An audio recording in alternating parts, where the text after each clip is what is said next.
காந்தாரி, வந்து விட்டாயா காந்தாரி?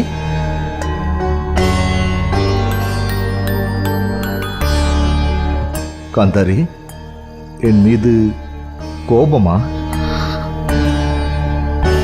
கோபப்படும் உரிமை எனக்கு ஏது அரசே? இந்த அரண்மனையில் இருக்கும் 1000 பணிப்பெண்களில்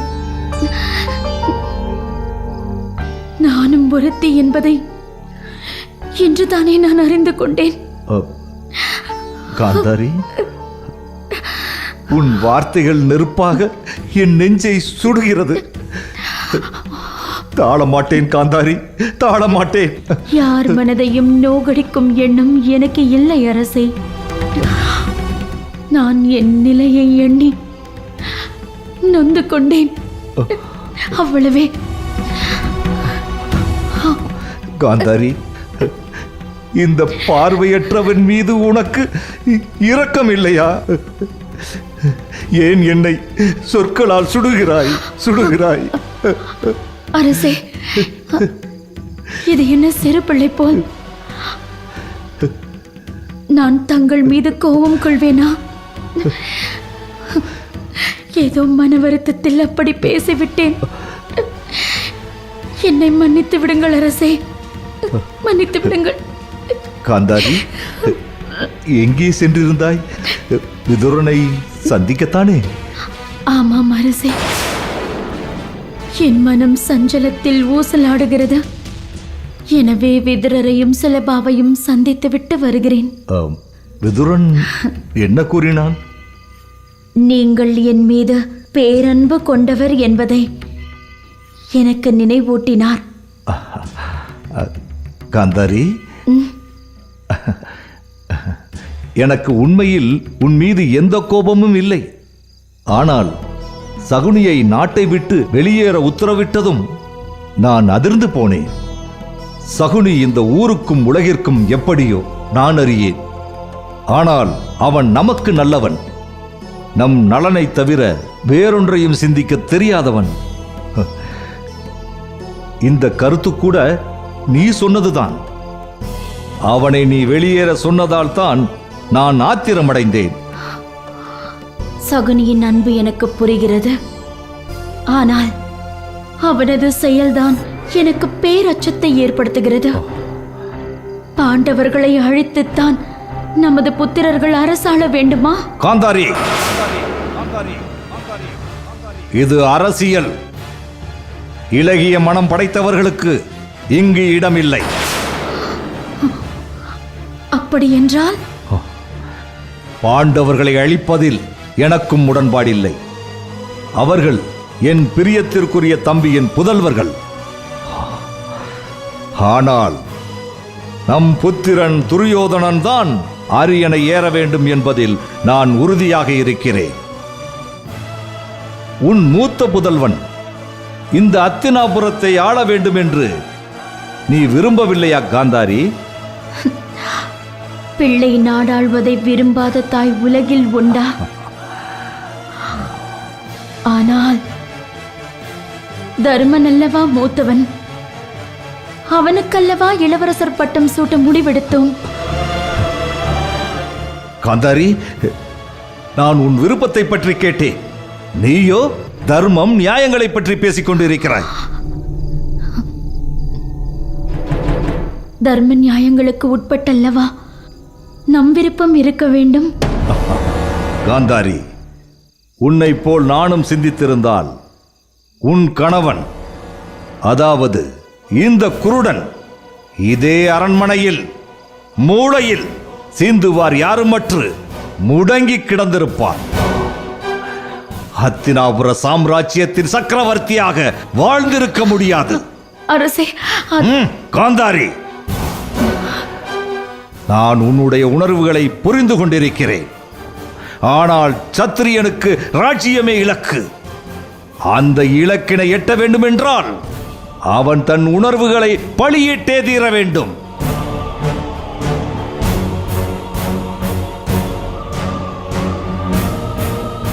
காந்தாரி, துரியோதனன் நல்லவனோ கெட்டவனோ, அவன் நம் புத்திரன். துரியோதனன் செய்வது நீதியோ அநீதியோ நாம் அவன் பக்கமே நின்றாக வேண்டும்.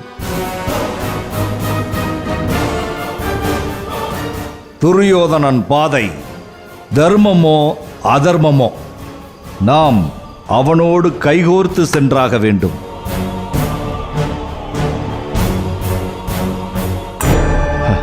அதுதான் நாம் இந்த ஜென்மத்தில் வாங்கி வந்த வரம்.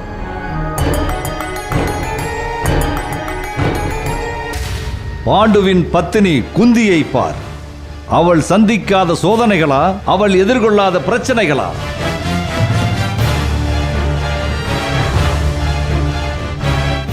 பெண் சிங்கம் எப்படி தன் குருளைகளை பாதுகாத்து போர் பயிற்சி கொடுத்து பேணி காக்கிறதோ அப்படி பாண்டவர்களை உருவாக்கி இருக்கிறாள் குந்தி.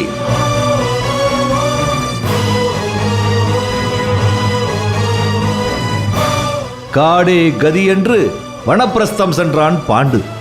ஆனால் அவன் அஸ்தியை ஏந்தி தன் புத்திரர்களோடு மீண்டும் இந்த அரண்மனைக்குள் புகுந்தாள் குந்தி.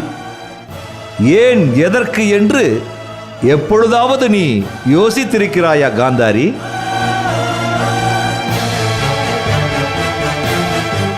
தன் புத்திரர்களே இந்த அத்தினாபுரத்தை ஆள வேண்டும் என்பது குந்தியின் லட்சியம்.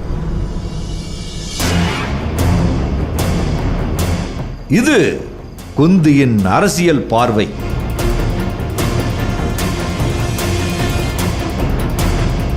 ஒரு ராஜ மாதாவாக இருந்து சிந்தித்திருக்கிறாள் குந்தி.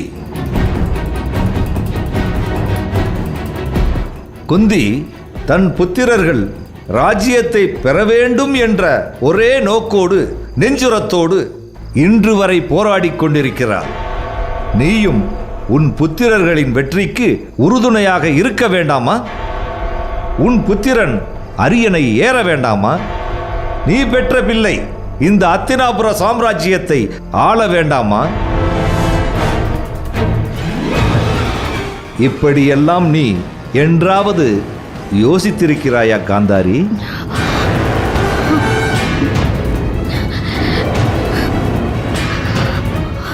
இன்று இந்த திருதராஷ்டிரன் அத்தினாபுரத்தின் சக்கரவர்த்தி. என் சொல்லின் அதிகாரம் காந்தார தேசத்திலிருந்து கண்டி வரை சீறிப்பாயும். நான் எழுந்து நின்றால் இந்த பாரத வருஷமே கைகூப்பி தொழும். ஆனால் என் பதவி பறிபோனால் என்னவாகும் என்று எப்பொழுதாவது யோசித்திருக்கிறாயா காந்தாரி? இந்த அரண்மனையின் கடைநிலை காவலன் கூட இந்த குருடன் சொல்லிற்கு செவிசாய்க்க மாட்டான், செவிசாய்க்க மாட்டான்.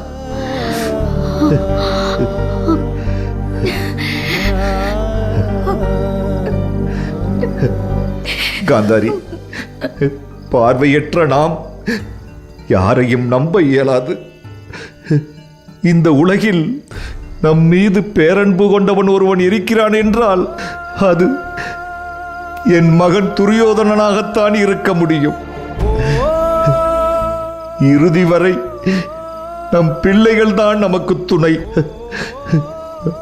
அதை நீ ஒருபோதும் மறந்து விடாதே, மறந்து விடாதே. அரசே, என்னை மன்னித்து விடுங்கள். இனி உங்கள் சொல்லே என் வேத வாக்கு, உங்களின் கனவே என் லட்சியம்.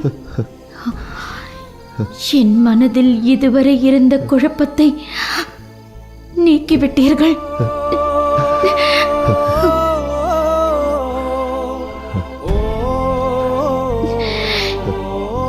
என்னை மன்னித்து விடுங்கள் அரசே.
மைத்துனரே,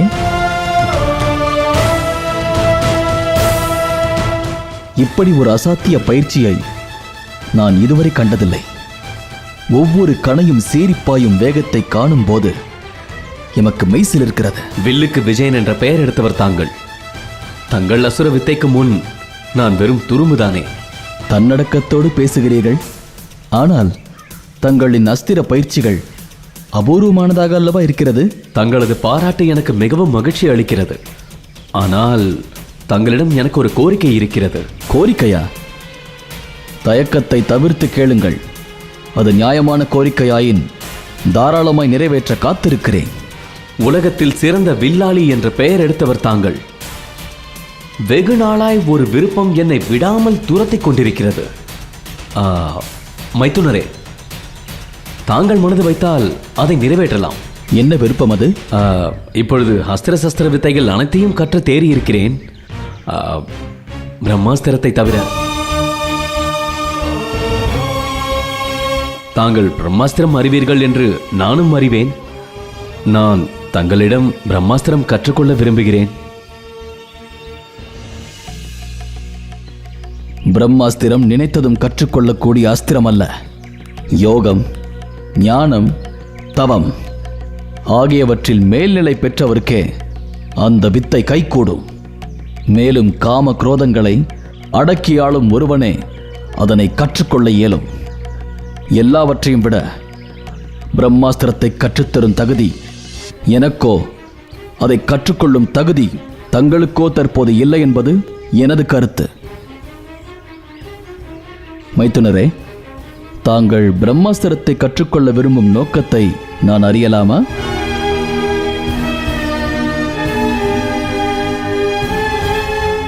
அதை காலம் வரும்பொழுது நானே கூறுகிறேன். வணக்கம் இளவரசே. அத்தினாபுரத்திலிருந்து ஓலை வந்திருக்கிறது. தங்களை அழைத்து வர அரசர் உத்தரவிட்டிருக்கிறார்.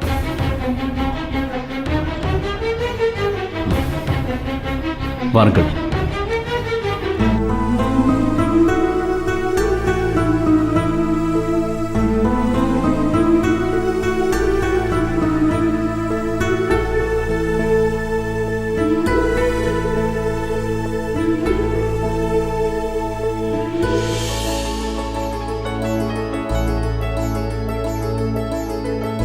மன்னா, அத்தினாபுரத்திலிருந்து ஓலை வந்ததாக கேள்விப்பட்டேன்.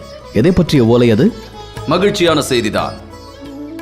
பாஞ்சால தேச மாமன்னர் துருபதருக்கு அத்தினாபுர பேரரசர் திருதராஷ்டிரரின் வணக்கங்கள். என் புத்திரர்களான பாண்டவர்கள் தங்கள் புத்திரி திரௌபதியை மணந்ததில் எனக்கு பெரும் மகிழ்ச்சி. பாண்டவர்களையும் என் மருமகள் திரௌபதியையும் அழைத்துச் செல்ல மகா மந்திரி விதுரர் பாஞ்சால தேசம் வருகிறார்.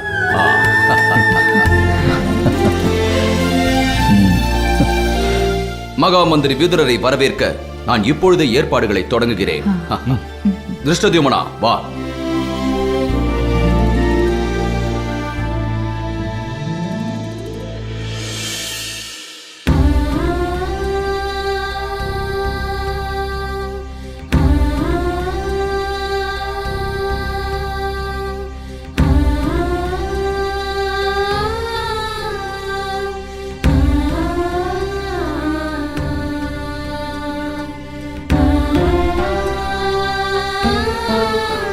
திரௌபதி, அம்மா.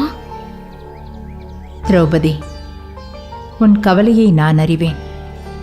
திருமணமான பிறகும் கணவனின் கிரகத்திற்கு செல்ல முடியாமல் பிறந்தகத்திலேயே நிலை கொண்டிருப்பது துயரம்தான்.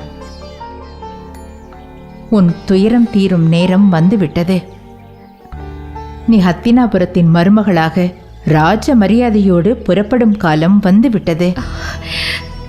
அம்மா, என்ன சொல்கிறீர்கள்?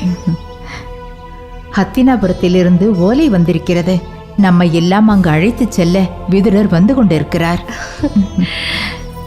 என் கனவு உயிர் பெற்று என் கண்முன்னே நிற்பதைப் போல் இருக்கிறது அம்மா. என் மனதில் பொங்கும் உவகையை என்னால் கட்டுப்படுத்த இயலவில்லை. இதற்கே நீ இத்தனை ஆனந்தப்பட்டால் எப்படி? ஹத்தினாபுரத்தின் இளவரசனாக தர்மன் முடிசூட்டிக் கொள்ள நீ பட்டத்து இளவரசியாக அவன் அருகில் அமரும் காலமும் வந்துவிட்டது. அம்மா,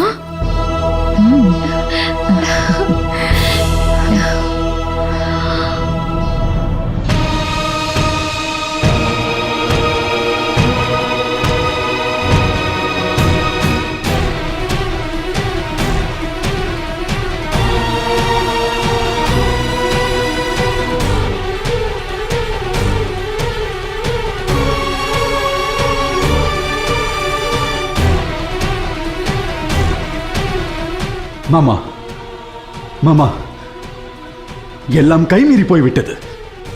இந்த அத்தினாபுரம் சத்ருவின் வசம் பறிபோக உள்ளது.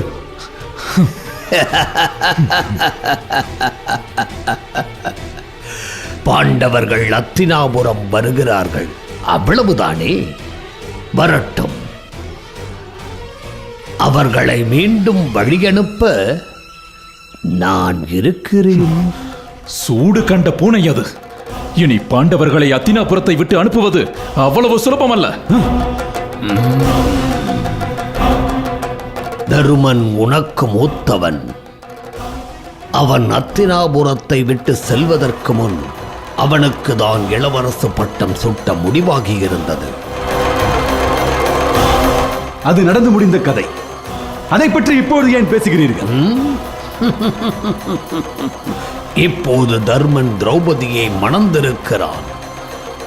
ஆகவே அவனுக்கு தான் பட்டம் சூட்ட வேண்டும் என்று சொல்வார்கள் அத்தினாபுரத்து ஆன்றோர்கள். திருமணம், கேடுகட்ட திருமணம் மாமா அது. 5 ஆடவரை அந்த திரௌபதி மணந்திருக்கிறார். அவமான சின்ன மாமா அவள். அந்த வேசியை இந்த அத்தினாபுரம் நுழைய நாம் அனுமதிக்க கூடாது. மாமா, என் உயிரை கொடுத்தேனும் சரி, அந்த அவமான சின்னங்களை இந்த அரண்மனைக்குள் நுழைய விடமாட்டேன்.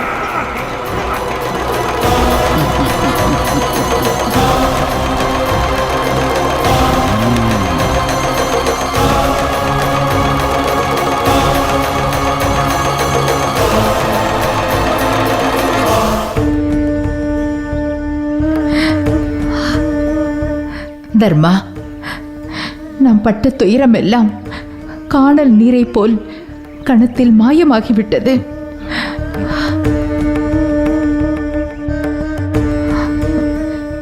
பீமா, காடு, மலை, நாடு, நகரம் என இலக்கில்லாமல் யாசகர்களாக அற்றலைந்த நாம் நமது சொந்த மண்ணை மிதிக்கப் போகிறோம்.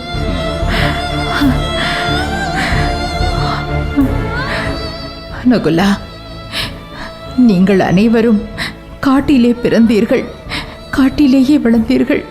அதனால் இறுதி வரை காடுதான் உங்கள் கதியோ என்றொரு அச்சம் என்னை வாட்டி வதைத்துக் கொண்டிருந்தது. ஆனால் அந்த அச்சம் இன்று என்னை விட்டு விலகிவிட்டது. நம்ம எல்லாம் அழைத்து செல்ல உன் சித்தப்பா விதுரர் வந்து கொண்டிருக்கிறார். இப்பொழுது நான் அடையும் பெரும் மகிழ்ச்சிக்கு அளவே இல்லை, அளவே இல்லை. அர்ஜுனா, உன் தந்தை பாண்டு சக்கரவர்த்தி அலங்கரித்த அந்த அத்தினாபுரத்து அரியணையை உன் அண்ணன் தர்மன் அலங்கரிக்கப் போகிறான்.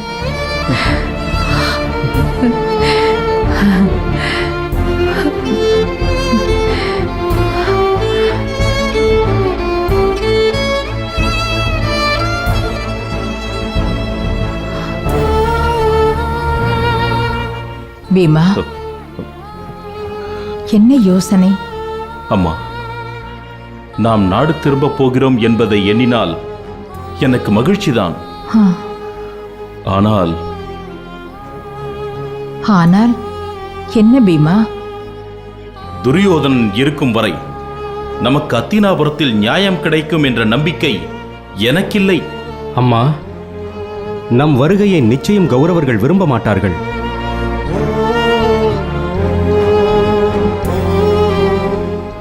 இந்நேரம் நம்மை தீர்த்து கட்ட சதி வேலையை தீட்டியிருப்பார் சகுனி மாமா.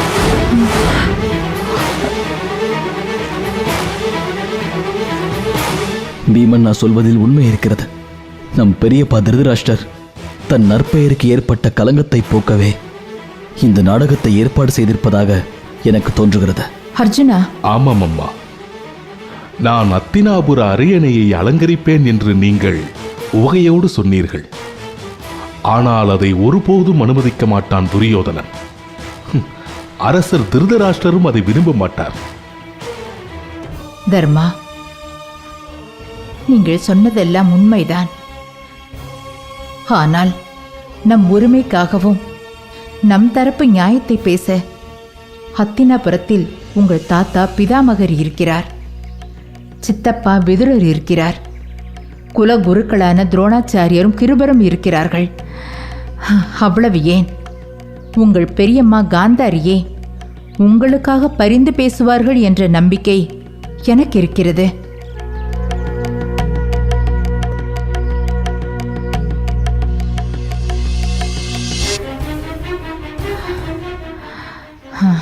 முதலில் விதுரர் வரட்டும். அவரிடம் கலந்து ஆலோசித்துவிட்டு பிறகு என்ன செய்வது என்பது பற்றி முடிவெடுக்கலாம். ஆமாம், அதுதான் சரியாக இருக்கும். நாமே முன்முடிவுகளை எடுப்பது இப்போதைக்கு தேவையற்றது.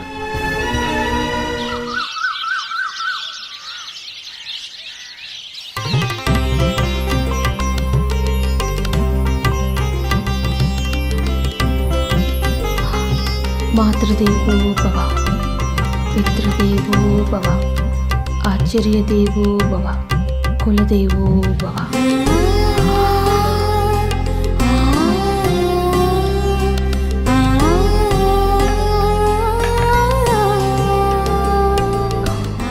திரௌபதி, அம்மா, நீ விரைந்து நீராடி நெற்றியில் சுடர்விடும் திலகமிட்டு கண்களை பறிக்கும் பட்டாடைகளை அணிந்து கொள்.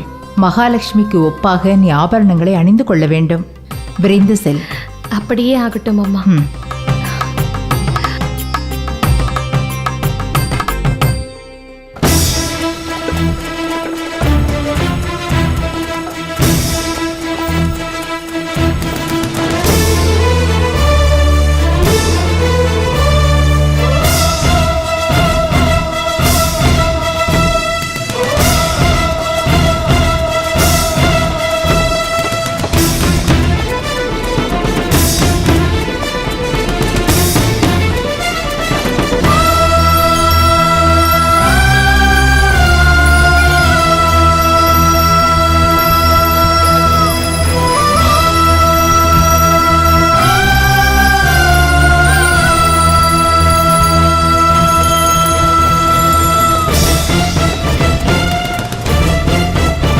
தர்மா, பீமா, அர்ஜுனா, அம்மா, நீங்கள் எல்லாம் ஆயத்தமாகிவிட்டீர்களா?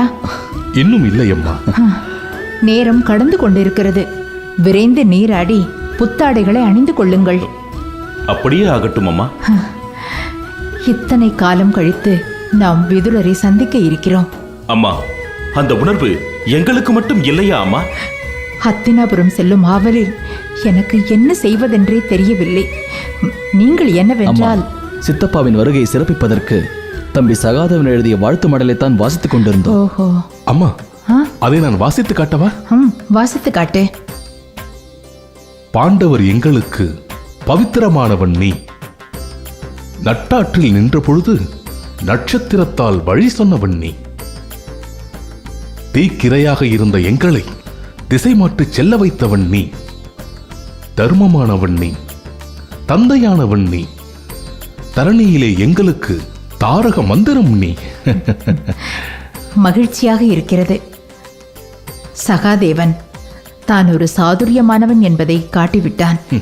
நீங்கள் சென்று விரைந்து ஆயத்தமாகுங்கள். ஆகட்டும் அம்மா. என் புதல்வன் பாண்டு கானகம் சென்றான். மீண்டும் திரும்பி வருவான் என்று காத்துக் கிடந்தேன். இறுதியில் அவனுடைய அஸ்தியே அத்தினாபுரம் வந்தது. பாண்டவர்கள் வாரணாவதம் புறப்பட்டபோது இனம் புரியாத துயரம் என்னை வதைத்தது. பாண்டவர்களை இழந்ததும் அதே கணம் மனதால் மரித்துப் போனேன்.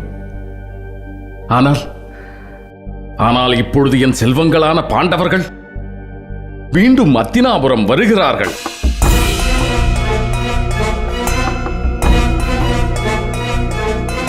அர்ஜுனனைப் போல் ஒரு சீடனை நான் இதுவரை கண்டதில்லை, இனிமேல் காணப்போவதும் இல்லை. என் பிரியத்திற்குரிய சீடன் என்னை காண வருகிறான் என்று எண்ணும்போது என் மனம் பேரானந்தம் கொள்கிறது. பாண்டவர்கள் அழிவுற்றவர்கள். அவர்களது வீரம் இந்த வையகம் உள்ளவரை நிலைத்திருக்கும். பாண்டவர்கள் சாதாரணமாக வரவில்லை. நம் எதிரி துருபதனின் உறவை சம்பாதித்துக் கொண்டு வருகிறார்கள் என்பதை தாங்கள் அனைவரும் மறந்துவிட்டீர்கள் போலிருக்கிறது.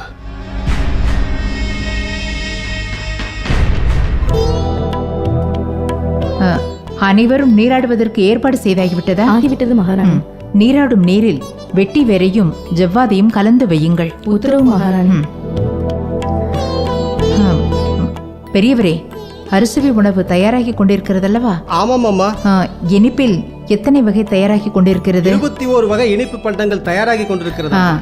அத்துடன் தேனில் குழைத்த பழங்களை கொண்டு பாயசம் செய்து விடுங்கள், மறந்து விடாதீர்கள். அப்படியே ஆகட்டும் அம்மா.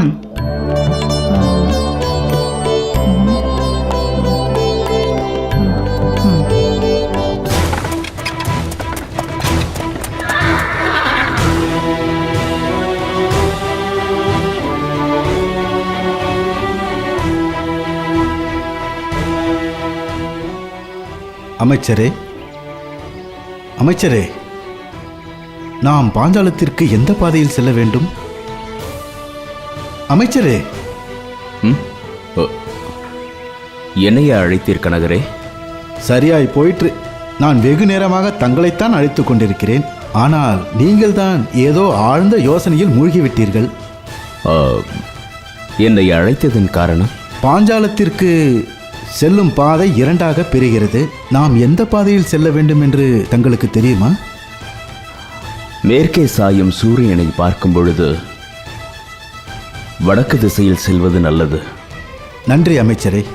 தங்களின் ஆழ்ந்த யோசனைக்கான காரணத்தை அடியேன் அறியலாமா? என் செல்வங்களான பாண்டவர்களை பிரிந்து பல வருடங்களுக்கு மேலாகிறது. அவர்கள் வாரண வதத்திற்கு புறப்பட்ட நாளை நினைத்து பார்த்தேன். கண்ணீரோடு அவர்கள் புறப்பட்ட பொழுது அவர்களை ஆபத்து சூழ்ந்திருப்பதாக என் உள்மனது துடித்தது. ஆனால் அவர்களை தடுக்க இயலாத பாவியாக நான் வேடிக்கை பார்த்து கொண்டிருந்தேன். ஆனாலும் அவர்களை தற்காத்தது தாங்கள் தானே அமைச்சரே? இருக்கலாம். ஆனால் என்னை பொறுத்தவரை ஆபத்து வரும் முன்னே காப்பவன் தான் அறிவாளி. பாண்டவர்கள் ஆபத்தின் விளிம்பு வரை சென்று உயிர் தப்பினார்கள். பாண்டவர்களை இன்னும் சில மணி நேரத்தில் காணப்போகிறோம் என்று எண்ணும் பொழுது என் இதயம் 1000 மடங்காக துடிக்கின்றது. ஆனந்த கண்ணீரால் என் மனம் நனைகிறது. அண்ணன் பாண்டு என் மீது காட்டிய அன்பிற்கும் அரவணைப்பிற்கும் என்ன கைமாறு செய்ய போகிறோமோ என்று நான் தவித்ததுண்டு. அப்படி ஒரு வாய்ப்பை அந்த ஆண்டவன் எனக்கு தந்தான். என் செல்வங்களை காத்து நிற்கும் அற்புதமான காரியத்தை அந்த இறைவன் என்னிடம் ஒப்படைத்தான்.